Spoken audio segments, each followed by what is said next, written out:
Welcome to The Last Breakfast. Please enjoy the video. In this video, I will explain how to set up a Bitcoin node.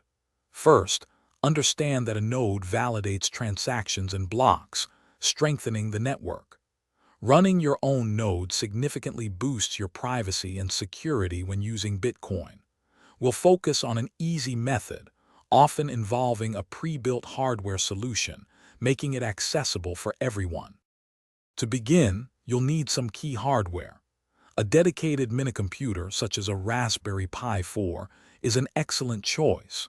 Crucially, you'll also require a solid-state drive, or SSD, of at least 1 terabyte to store the entire blockchain.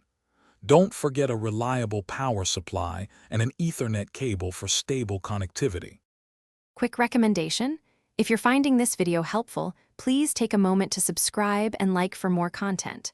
Also, stay hydrated anywhere with the Owala water bottle, a fantastic daily companion for all your adventures. You can find the link to the Owala bottle and other great deals in the description below. Now, let's get back to the video. Next, it's time for the software. First, flash your chosen operating system onto your SSD using a tool like Baelna Etcher.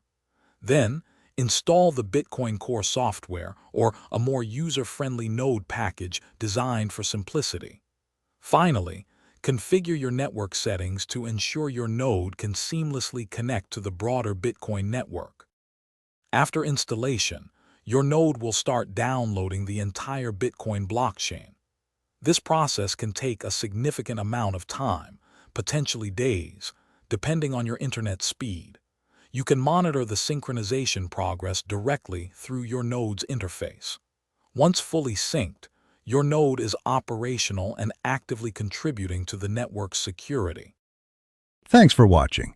Consider subscribing if we helped you today.